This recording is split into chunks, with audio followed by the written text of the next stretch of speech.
बिस्मिल्लाहिर्रहमानिर्रहीम, अस्सलाम वालेकुम। Thank you very much joining me once again.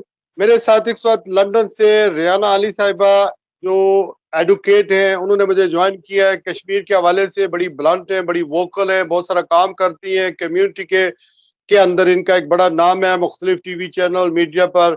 ये कश्मीर के हवाले से बहुत ज़्यादा वहाँ पर जो इंसानी हकूक़ की पामालियाँ हो रही हैं, उसके हवाले से बहुत सारे प्रोग्रामों में बड़ी भरपूर तरीके से तैयारी करके आती हैं और कश्मीर पर अपना जो है वो मौक़िफ़ बयान करती हैं कि कश्मीर के अंदर किस तरह के मज़ालिम हो रहे हैं।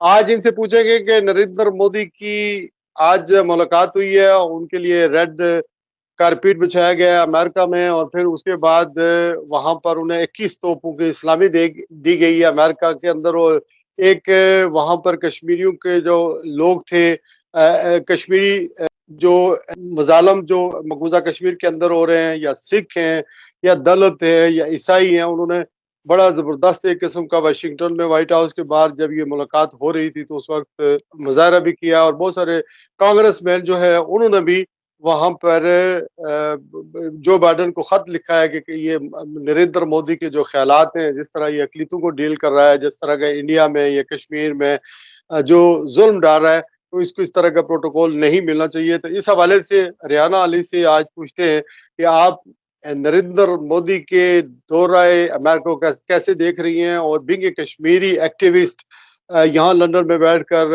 आप आवाज उठाती हैं, तो आपका दिल भी इसी तरह दुखा है जिस तरह लोगों ने वहां पर प्रोटेस्ट किया और उन्होंने अपने आप को एक्सप्रेस किया है। जी, सबसे पहले आपका बहुत-बहुत शुक्रिया कि आपने मुझे इनवाइट किया और मेरी तरफ क्यों? से अस्सलाम वालेकुम आपके लिए और जो हमारे ऑडियंस है उनके लिए।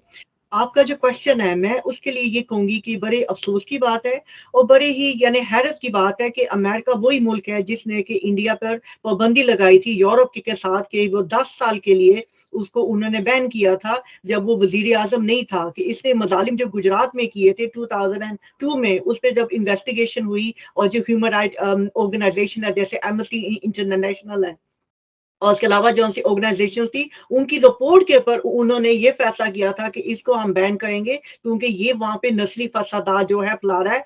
अब ये देखिए अमेरिका वही मुल्क है और आज वो उसको रेड कार्पेट के ऊपर बुला रहा है क्योंकि इस वक़्त वो वहाँ का वज़ीर-ए-आज़म है इंडिया का और उसको इम्यूनिटी दी गई है। बट अमेरिका से हम ये एक्सपेक्ट नहीं करते थे क्योंकि वो अपने आप को बड़ा इंसानी हकूक का जो है अलमबरदार कहता है, वो अपने आप को चैंपियन कहता है।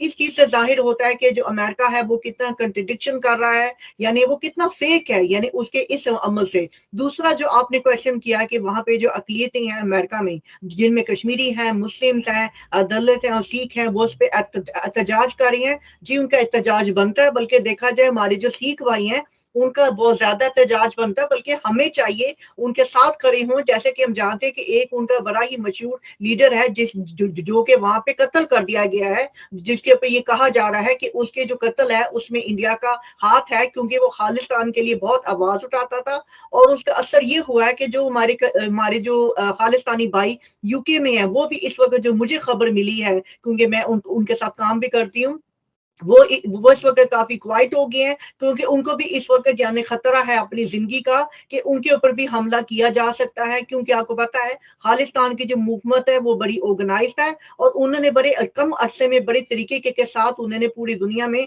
अपने रेफरेंडम किया जो कि इंडिया करने को तैयार नहीं था, जबकि इंडिया ने 1947 में उनसे वादा किया था कि वो उनके लिए रेफरेंडम करेगा, वो इंडिया का हिस्सा हो के भी इंडिपेंडेंटली देंगे जैसे कश्मीर था। तो उन्होंने वही किया उनके साथ जो कि कश्मीर के साथ इंडिया ने किया और कश्मीर से भी इंडिया ने यही वादा किया था, यानी कि उनके जो नेहरू थे कि हम बहुत जल्द जो है हम वहां पे यानी तरीके के साथ प्लेबसाइड करेंगे पाकिस्तान के साथ मिलके अक़वाम मुत्तहिदा के ज़ेर निगरान। तो मैं जो हूँ आज का जो वाकया है मुझे से बड़ा दुख हुआ है क्योंकि हम ये तौक़्क़ो नहीं कर रहे थे।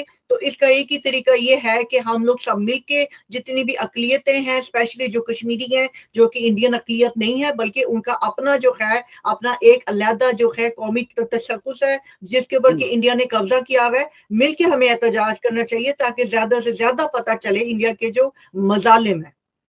ये बात आपकी दुरुस्त है कि हमें भरपूर एहतजाज करना चाहिए, लेकिन बाज़ दफ़ा लोग पूछते हैं कि ये एहतजाज करने से क्या बनेगा, जबकि इंडिया एक बहुत बड़ी आलमी मंडी है, बहुत बड़ा मुल्क है। पाकिस्तान से ज़्यादा 7 गुना बड़ा मुल्क है, वहाँ पर लार्जेस्ट डेमोक्रेसी है, वहाँ के कोर्ट्स आज़ाद हैं, ये सारी चीज़ें हैं और ये मगरबी ममालिक जितने भी हैं इंक्लूडिंग अमेरिका इनको पता ही है कि वहाँ पर इनके लिए बल्कि वहाँ पर ये बिज़नेसेस कर रहे हैं और फिर चाइना को कंटेन करना चाहते हैं, चाइना को कंट्रोल करना चाहते हैं। तो हम लोगों की या जो एहतजाज करने वाले हैं, उनकी कौन सुनेगा? तो क्या ज़रूरत है एहतजाज करने की? तो ऐसे क्रिटिक्स को आप क्या जवाब देंगे? देखिए, एहतजाज करना हमारा हक है, ये एक बुनियादी हक है, यानी यूनिवर्सल डिक्लेरेशन में और हर मुल्क का एक हक है, जहाँ पे ये लोग कहते हैं कि जी एहतजाज से फ़र्क नहीं होता। एहतजाज करना जमहूरी हक है, लेकिन बाज़ लोग कहते हैं कि बड़े लोग जी। जो है वो हमारी बात नहीं सुनते हैं। तो एहतजाज करके हम क्यों अपनी दिहाड़ी ज़ाया करें, क्यों अपने आप को ख्वार करें? सुनना तो किसी ने है नहीं। इसका जी। देखिए, इसका जवाब मैं ये कहूँगी कतरा-कतरा मिलके दरिया बनता है। जित दुनिया में जितनी भी रेज़ोल्यूशंस आई हैं, वो जो है एहतजाज से ही स्टार्ट हुई थी। कोई भी जो आज़ादी है एक दिन में नहीं मिलती।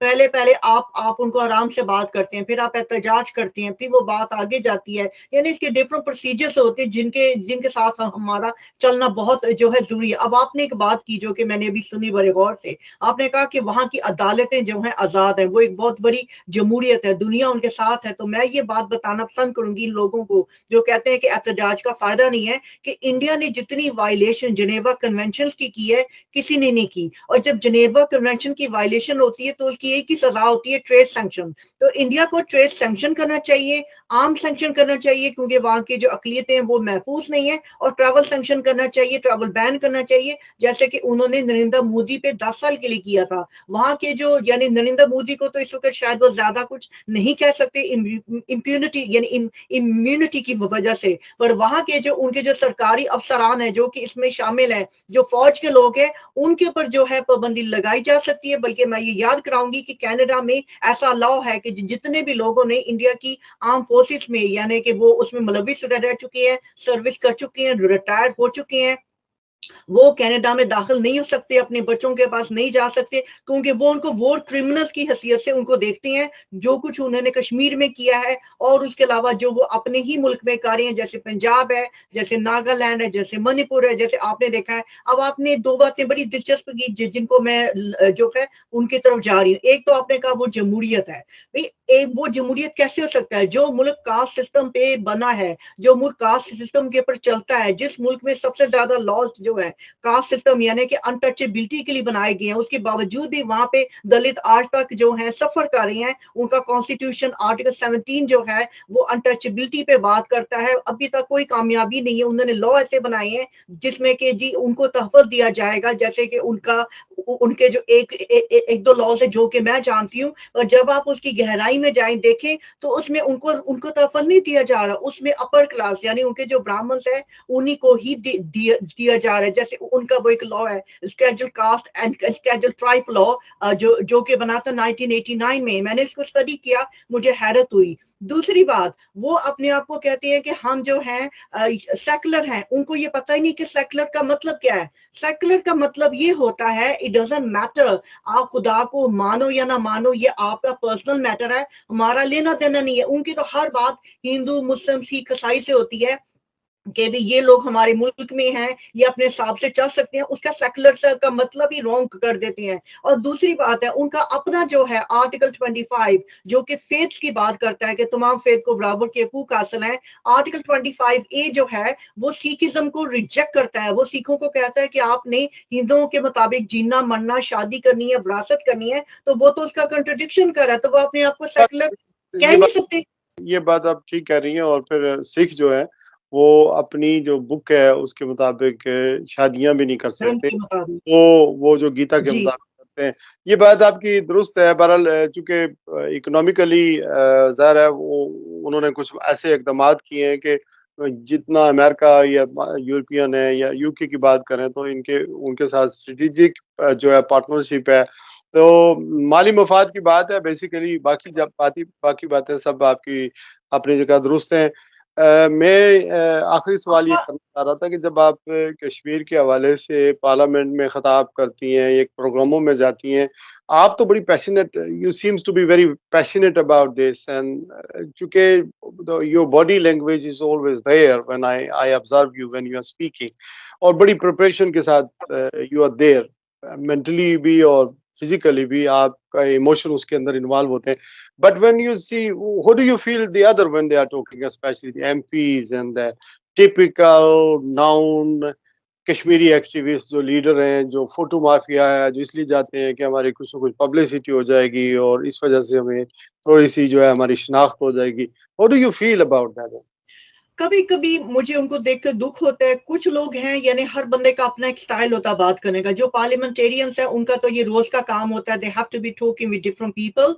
कुछ पार्लियामेंटेरियंस मैंने देखा है वो भी माशाल्लाह जो है यानी कि उनकी बॉडी लैंग्वेज से भी लगता है वो पैशनेट है। बट देन अगेन वो जो है अपनी पार्टी के पास जाएँगे, उनसे बात करेंगे, then it depends on their party. जो एमपी होते हैं, मैं कभी-कभी सोचती हूँ कि एमपी मुझे बड़े मजबूर लोग लगते हैं कि वो बहुत कुछ करना चाहते हैं बट उनके हाथ बंधे होते हैं अपनी पार्टी के जो मुफादात या उनके जो मैनिफेस्टो होते हैं, उसके हिसाब से इनको चलना पड़ता है। जो कश्मीरी लीडर्स हैं, कुछ कश्मीरी लीडर्स मैंने देखा है कि वो आते हैं, बड़ी अच्छी बात करती हैं, और कुछ कश्मीरी लीडर्स मैंने देखे हैं जो कि मुझे कभी-कभी अपसेट भी होती हूँ कि वो पुरानी ही बातों को दोहराती हैं। They actually not very updated. हमें अपडेटेड होने की जो है बहुत ज़रूरत है, और What कुछ about the कश्मीरी youth?